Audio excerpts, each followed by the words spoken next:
Hey everybody! If you do watch these lectures back to back, then you realize I'm really the same thing I won the Reconstruction lecture because I'm doing 2 lectures in one day. Anyways, today we're going to talk about women's changing the role from 1844 to 1877. Not a lot is actually going to be changing for them that time period, but you see the establishment of the suffrage movement that is going to strive for that changing role of women. Okay, so you might be saying to yourself, Mrs. Bell, where have been women all the way up until now? You're right. They've been on a back burner of back burners. So we start off, obviously, in Europe, that they're going to be, wives and mothers, and that's the expectation of where they're going to be. That doesn't mean there aren't women that fell outside of that norm, but typically that's kind of where you were. And if you fell outside that norm, you probably would be burned as a witch. So we start off here in the lovely United States as colonies, that women are going to be coming over as mothers and wives to the men that are coming here, but generally they're coming over as indentured servants, so that they see this as a chance for freedom opportunity, or that their family just can't afford to feed them and they're unmarried, so they come over here as indentured servants. They'll work very hard and then they'll die. You also have women coming over as part of the Puritan colony and the Massachusetts Bay Colony, and much more strict about women, their expectations and roles. Definitely on the same level as children should be seen and not heard. They are so into this idea that we have the witchcraft trials, that a couple teenage girls felt a certain way about these women who are strong, independent, speaking their minds, that they're going to accuse them of witchcraft. True story, that we are like, oh my gosh, there was like witches, they were crazy, but it was actually really kind of boiled down to women that were a little bit stronger headed and a little bit more strong spoken in the community that led to that. Anyways, then we jump into the American Revolution. They're going to be helping with that in every way they can. They're going to be facilitating boycotts. They're going to be running homes while men are off fighting in the war. All those different pieces. And you even have Abigail Adams saying to her husband at the Constitutional Convention, writing him a letter saying, don't forget about us, John Adams, don't forget. And yet, they're forgotten.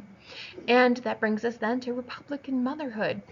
That women should be great mothers and wives, and they should teach their children to be Republican citizens.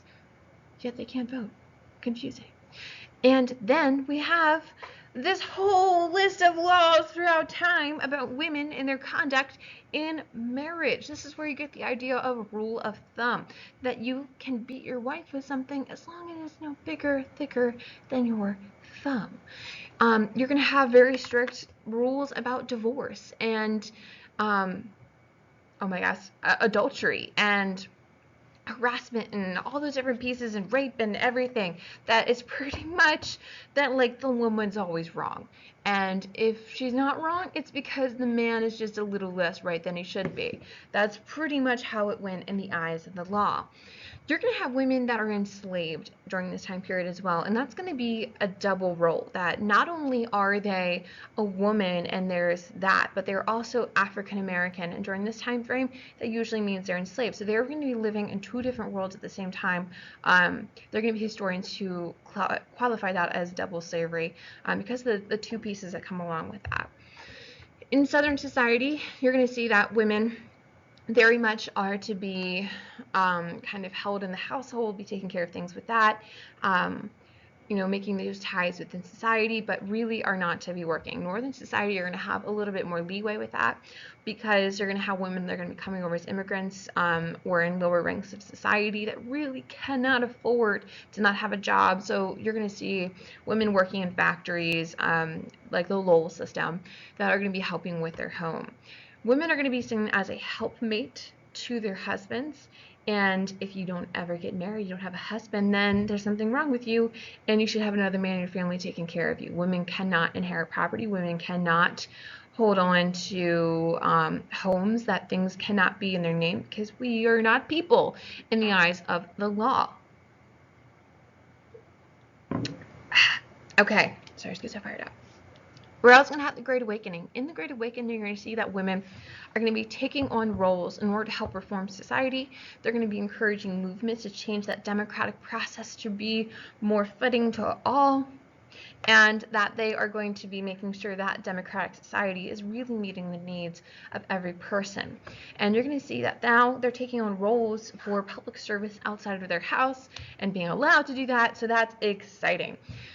You're going to see also in the Civil War, just like the American Revolution, women will be called upon to take on new roles outside of their home, making things for the war effort, serving as nurses, serving as heads of household in their homes in order to fulfill that role of the men that are off fighting.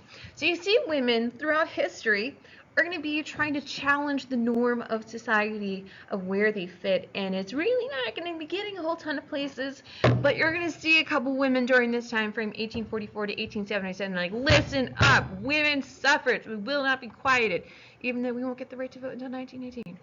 Anyways, okay. So, up until this time, the Abolitionist Party and the Women's Suffrage Party have pretty much been intertwined because they have the same platform of equality. Race and gender didn't matter, that, hey, we want equality, we want the right to vote, we want the right to be citizens in the eyes of the law. So, after the Civil War ends, those Reconstruction Amendments are put into place and black men are granted the right to vote, women suddenly feel frustration. They're like, hey, wait, like, we were in this together and now suddenly you have the right to vote, yeah, we are here left behind, and we are nowhere. So 1865 to 1918, we still got some years to go. And they're going to see a lot of that frustration. They're going to see the Equal Rights Association convention, where they're coming together, the abolitionists and the women. That's going to reveal a lot of the frustration.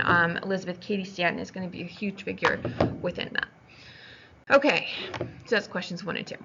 The women's suffrage movement. This is going to start off really in 1848. It's going to stem from a group of abolitionists. It's going to be mostly women, but it will include some men like Frederick Douglass that are going to gather together, first in Seneca Falls, New York, 1848, and they're going to draw together Declaration of Women's Sentiments. I had brain fart. And they're going to come together and they're going to say, these are the things we want, man. This is what we want out of society. This is how we're being treated. This is why it's bad. Like, stop.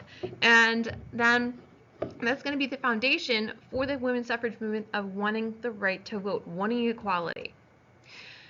So then we're going to see the establishment of the National Woman Suffrage Association, NWSA. So the women's rights are going to supporters are going to split over the issue of black suffrage. Lucy Stone and Julia Ward Howe, God bless, are going to organize the American Women's Suffrage Association, AWSA. They're going to support the Republicans' efforts for black men. They feel like, hey, like, this is a start, and like, we're good to go. Elizabeth Cady Stanton, though, and Susan B. Anthony are going to create the NWSA, our focus here. And they're going to advocate for the suffrage amendment for women. They're like, listen, you did a step, how about we take the next step? Like, we're almost there, let's just keep going. And they're going to challenge the constitutionality of the rule that women are excluded from the 14th Amendment. Talk about that more in a second. And they're being denied suffrage by their states. The Wyoming Territory is going to grant women voting rights in 1869. Fears are going to dispel that women are going to unsex themselves. So, like, we're just going to stop being women. And that they're going to abandon their families if they're allowed to vote. Crazy thoughts. Like, hey, give us the right to vote and liberty and freedom, and we're going to just leave everything and not be a woman anymore. So, that's an argument against women's suffrage. And women's suffrage is really now become a movement that can no longer be ignored. That it's, like, loud and it's proud and it's in everyone's face. Those darn tootin' women trying to get the right to vote, showing off their wrists. And it's going to become a serious national debate that is no longer able to be slid underneath the carpet. So, in Minor versus Happersett, they are going to have Virginia Minor, and she's an officer for the NWSA, and her husband, Francis Minor, are going to argue a court case that is going to work its way up to the Supreme Court. She's going to be barred in 1872 from registering to vote in St. Louis, Missouri, and she's going to say, like, well, they're going to say, like, hey, you're not a man, you can't vote. And she's going to say that she'd been denied one of the privileges and immunities of citizenship because of the 14th Amendment. She's like, 14th Amendment, like, we all have the right to vote now, woo! And Minor and her husband are then going to sue the voting registrar, Reese Happersett. And the decision is going to go all the way to the Supreme Court, and they're going to declare the privileges and immunities of citizenship aren't defined by the U.S. Constitution, then it's a states' rights issue of the enfranchisement of male citizens or the disenfranchisement of female citizens. So this puts an end to the whole women's rights issue for the time being, and women then are going to start focusing on voting laws in specific individual states rather than trying to get it ratified in the Constitution. So from this moment of 1872 until about 1908, the focus of the women's suffrage movement is going to be on individual states and trying to get the right to vote individually. And then it's really not until World War I that things, well, right before World War I, things will start to kind of shift and change to then be a national focus. Like, listen, we've only got like 9 states out of, so many, so how about we just take them all down all at once with an amendment? Political cartoon, I feel like it does a good job of kind of showing that mentality at this time frame. So it says polls, women and Chinamen not admitted, cannot vote. So you have, the women voting at the door, and she has all her pamphlets and leaflets in her pocket about wanting the right to vote. But here they are out in the snow, out in the cold, the Chinamen and the woman, as they see, this German guy, Irish guy, it's African American, all in here, able to vote, but yet they stand outside. All right, Susan B. Anthony. You are going to read something from her. She is a very talented writer, very eloquent in what she says, and very well written, and is a huge figure in women's suffrage. She is going to be a leading figure in the movement when it starts off, really. She's going to start off as an abolitionist, and she's like BFFs with Frederick Douglass. So, that's like 10,000 brownie points for her. And her grandmother fought in the Revolutionary War too. She like donned on the opposite, sex's clothing and fought because she's awesome. And the B in her name stands for Boutwell, if I remember right. So like just all around, just a solid human being. Anyways, she's an excellent writer, and she does an excellent job of portraying the sentiments of the time period, because I know it's really easy for us to kind of assume that if we aren't learning about something in our history textbook, so obviously it means it's unimportant or everything is gravy and doesn't matter. And women's history tends to be one of those things that really isn't covered as much in history textbooks, but not everything is gravy. And Susan B. does an excellent job of showing you how everything's not gravy, of really explaining that. And we'll really break that down when we get in class. And we're going to look at this Declaration of Sentiments from the Seneca Falls Convention and looking at women and what they declare at this time period of what's happening to them and what they want to not be happening and what they want to be happening during this time frame. Okay, so if you have any questions, sorry, I just got so fired up. Women's history, man. As a woman, it's just important. If you have questions, come see me during key time, before, after school, or write your question onto a note card at the beginning of class, because I guarantee someone else might have the same question as you. I hope you enjoyed this overly enthusiastic lecture.